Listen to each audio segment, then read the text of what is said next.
How's it going, everybody? Cody Booker back again in another beautiful Thursday of Gear Talks once again. So today I thought we would take not we, me personally, I thought I'd take a break from going into some of the more theories and discussion things like that. And for right now, because I put it on my Twitter, I would do my top 5 either characters that I love or top 5 that I hate. Now the issue is that once I put it up on Twitter and I had the question, it ended up as a tie.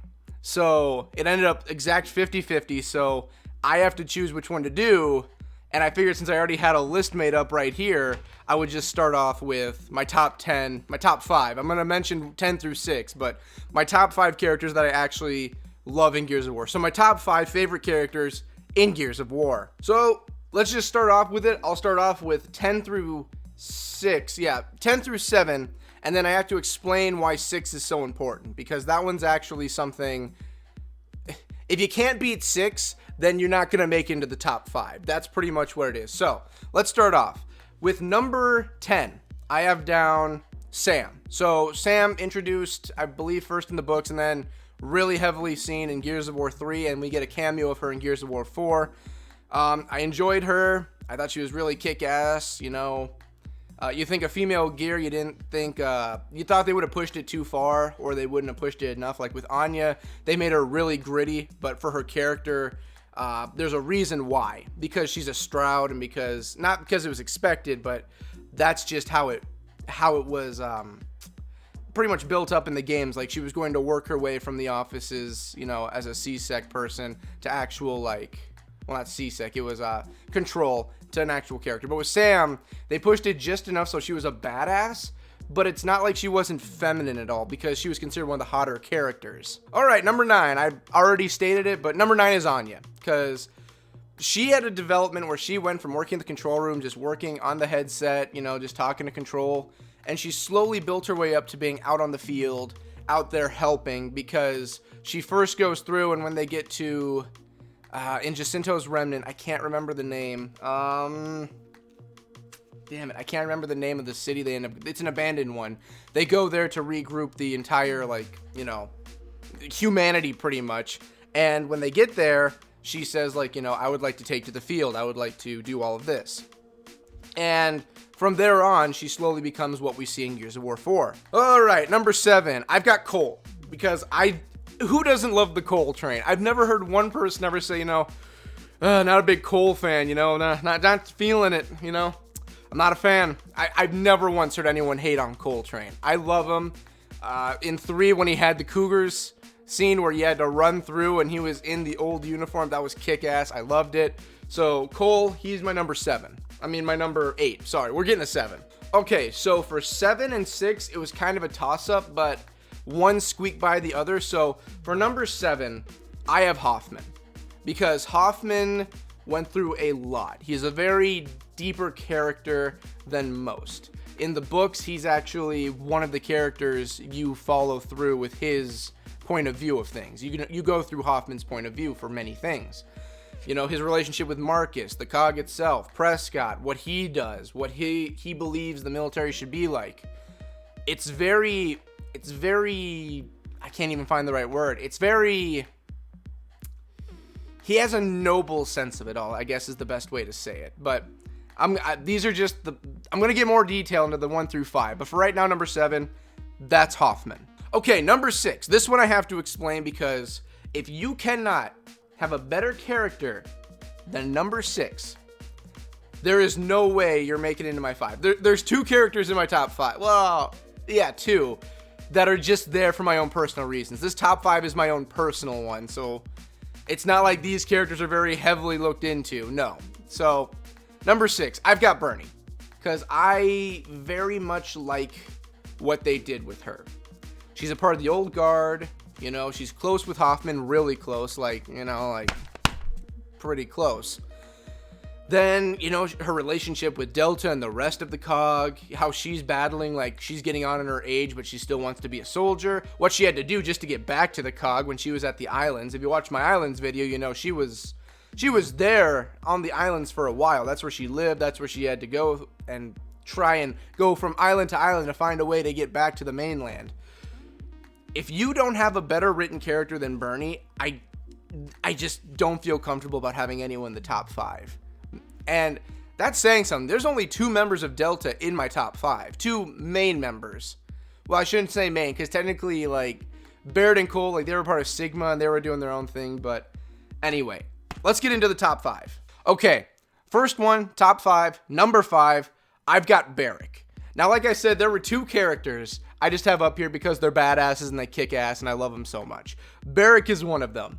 That's, like, the only reason he's here. Because when he's first introduced in the comics, he is just this grizzled gear. He's been through it by what you can believe. Because later on it's learned that, you know, he was a part of the Lifeboat Initiative. So he hasn't been there for a long time compared to others. But he's going through. He's got rust lung. And at one point, and I'm sorry if this spoils anything for the ending, but at the end of the comic, he looks at Marcus. And Marcus has already told Jace and Dom to head on forward because they were low on ammo, and Marcus was mostly concerned, like, the newer generation has to continue. I have some age on me. They can continue fighting, or I want to get them out of here because I'm their leader. You can take it a lot of different ways. Barrack looks at him, looks at Marcus and says, "You go. They need their leader. I can handle this." And Marcus looks at him and says, "You're going to die here. I can stay and help. It's like, we can at least hold them off long enough for them. We might both die, but, you know, there's a chance we could live." And Barrack's like, "No, I've got rust lung." I'm like, I was already going to die. I'm already set to die. And Barrack, barehanded, I believe he takes his armor off too, is just wailing away at Locust coming in left and right until a Bloodmount rider, I believe Bloodmount, my mind is just frazzled up today for some reason, comes through and actually puts him down and shoots him down. But he's ripping people apart. He's going in. He killed a decent amount of them before he was killed. Barrack, like, mad respect. He's up here just because he's a badass. That's the only reason. All right, number 4. I have Paddock from Judgment. Now, a lot of people are thinking, why would anything from Judgment be in anyone's top 5? What unholy reason could you possibly come to? I really like Paddock. I know there was a tweet, I believe last week, I forget who it was, but they were saying, like, you know, Judgment's trash. Can we all just admit this? And I stood up and said, you know, it's not as bad as everyone says or thinks it is. It's not that bad. Now, before anyone shoots me, let me explain. The characters were actually above average. Paddock is a very good character. What they did with Baird when they showed what he was like as a leader, I thought they did well with. Thought it was weird how skinny they made Cole, but that's the story for another day. I can't stand Sophia. Whenever I do a top 5 videos, characters I don't like, I can guarantee Sophia's probably going to be in the top 5, but I'm getting off track. Judgment I enjoyed, but we're talking about Paddock. Paddock is I guess technically an ex-UIR soldier that's fighting with the COG because of I think it was also because of the Lifeboat Initiative. It was either that or it was like, even if you're on the opposing forces of a military against us, we'll still take you in. We'll still have you help us fight the Locusts, because at this time, the Locusts were just decimating everything. They needed the extra manpower. And Paddock stepped up and he was like, I'm willing to kill some Locusts. I don't trust you, COG, but I'm willing to start laying out Locusts left and right because of what they did to my country. And again, he's not here because he's a badass, but just in Judgment, his character was done so well. Especially the epilogue. I guess it was technically an act. I don't think it was a single chapter. It was an act. The epilogue act, where you learn what he's been doing since Halvo Bay to the end of 3. He's pretty much just been chilling out at Halvo with a survivor group, just taking out Locusts left and right, trying to create their own, you could say, community.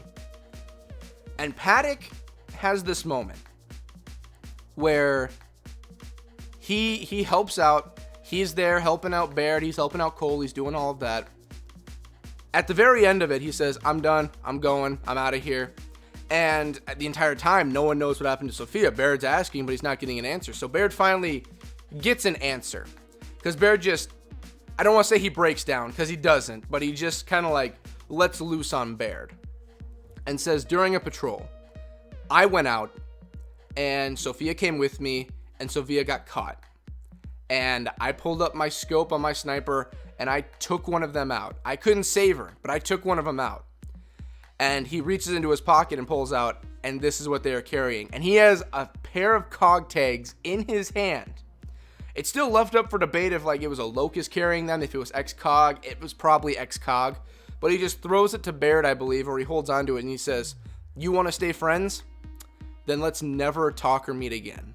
And he just leaves. He goes back to his survivor group and he just stays there. Because he's not really, they're technically stranded, but it's more like a survivor group, so I wouldn't really say they're stranded, but that's what Paddock was, you know, an ex UIR. And he built a connection with his team, Baird, Cole, Sophia, and all of them. And when things happened and people got separated and he stayed in Halvo and Sophia was taken by the COG, that just destroyed everything that was slowly built up from the games. From the game, he was slowly built up like, I can see you guys as my teammates, even though I'm UIR and you're COG. Because he still sees himself as UIR. But he then heads out, and it's just, that's it. He just goes back to where he was, where it's like, I still can't trust any of you, because even after all of this shit, you're still willing to kill or even take those who are either on my side or just stranded and just do shitty things to them. It's like, no, that just broke him again, and it's really sad, and that's why I enjoy him. And I went way too in depth about Judgment and Paddock on this, sorry. Okay, my number 3, this one's a pretty obvious one, because it falls in everyone's like top 5 for this guy. Baird. Baird's my number 3. I love Baird, because again, kind of like Paddock, he had his own journey he had to go through when it came to his trust, or how he viewed others. Because Baird didn't really care about anyone. When he's first introduced in the games, he don't give a shit who you are. He don't give two shits at all. You hear Marcus Phoenix, he's like, I don't care.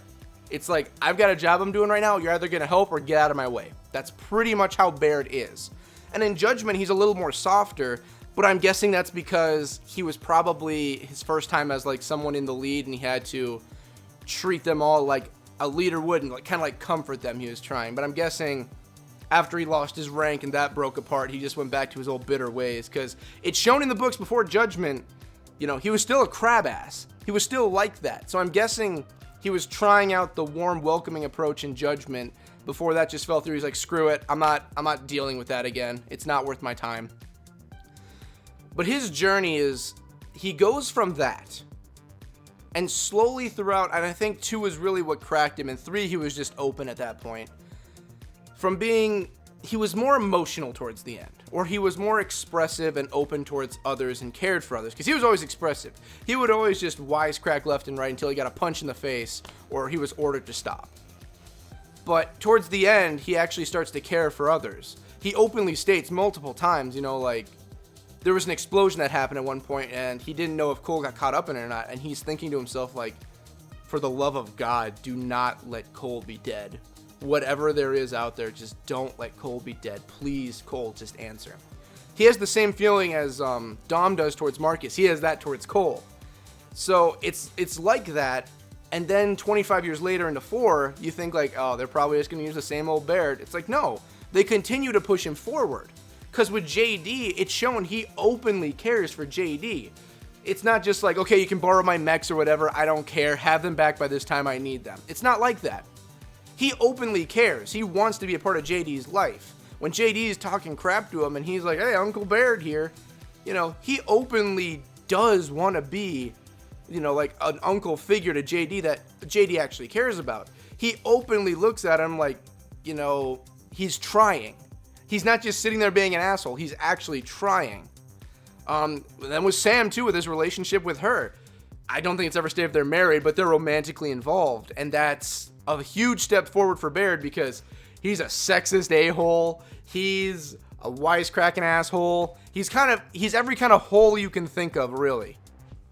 And Baird, everyone just likes that for him, I guess. And I'm fine with that. I love it. What they did with him was amazing. But it's the personal journey he went through that I actually very much enjoyed. Because in my stories, I don't care if you have a badass main character killing people left and right. If the character has no development, why do I care? Why should I be invested in this character if he's not going to invest in himself? Barrett actually did. Barrett improved. He got further along to the point where in 3, because it's always stated, he's a scared guy, but he holds on the inside. He's openly concerned for others. He's openly asking questions, and he's trying to get to the bottom of things, not for his sake, but for everyone else's. And that's just why Barrett's my number 3. All right, number 2. This is the second one that's just there because he's a badass. I just love him for this reason. It's not because he's deep or anything. It's Clayton. Clayton Carmine, has made my top 2.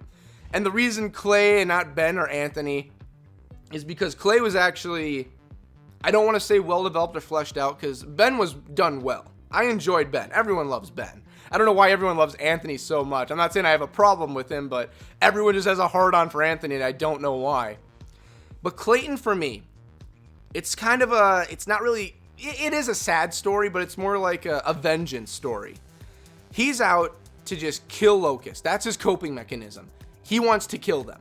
If he's having a rough day, he's like, I'm just going to go and start killing. That's his go-to. I'm not saying that like he's an angry individual. He's not. But because of how close he was with his family, because of Anthony, because of Ben, because of the war itself, because of all of that, because he can't have bacon on a daily, he has a very strong hatred toward the locust. Everyone hates them, but he's up there. His family fought to take out the locust so that humanity could have a future. That's what they were doing, and they kept getting killed. Now, everyone else's family has died. Cole's parents are dead. Everyone Dom loves is dead. So it's not like saying no one else has it that bad as Clayton. Because as far as we know, his fourth brother, D, we still don't know that much about that. He takes it extremely personally. Dom takes it personally too. He's in the same boat as Clay. But like with Baird, his coping mechanism isn't like, I need to kill Locust. It's, I'm going to start tinkering and working on things to take my mind off things. Cole, he writes to his deceased parents. He's just writing to them just as a way to cope. Clayton's coping is killing. He's the grub killer. It's on his chest plate. So that's the thing about him. And another thing I have written down here, because I have some quick notes I just wrote down when I was making this. That was Bears. I already talked about him being a smartass. Clayton's is a sadder one because he openly expresses how sad he is about the loss of his family. Dom too. Him and Dom are very similar. But with Clayton, some of the voice lines you get in multiplayer when you're killing is like, this is for you, Anthony, or this is for Benjamin. He has him tattooed on his arm even. He was very close with his family. Extremely. They were the Carmines. If you haven't played 1 and 2 yet and you only did 3, or you didn't read the very end of I believe it was the 4th book in the series, you don't know how he feels about the other. Well, I shouldn't say that because I'm getting mixed up right now. 1 and 2, if you never played those, you don't understand how the Carmines keep coming through each game and how Ben was torn up about it and mentioned his brothers. And now Clay is one of the only Carmines left, and it just pisses him off beyond belief. So that's why Clay, he makes my number 2. And yeah, I hope for the best bacon we can find for him. I mean, he loves the stuff. All right, let's jump into number 1 because this is the one I really enjoy. And this one, it's going to be kind of shorter because I'll make an entire video for this. For my number 1, I'll give him an entire video. Entire thing can go to him. I can't explain everything in this one. This has gone on way too long now, as you can see. But number 1 I have, it's Kim. It's Kim. Kim, number 1. Everyone loves Kim. Think about all the things he did, like open doors for you with the codes he had. Getting stabbed in the abdomen so you didn't have to. Almost killed Rom once. That was actually pretty badass. That was probably the most exciting thing I've ever seen him do, was almost killing Rom. But yeah, Kim, that's the video. We're done. See you later. Okay, no, it's not Kim. Fuck Kim. I don't hate Kim. It's just no one cares about Kim.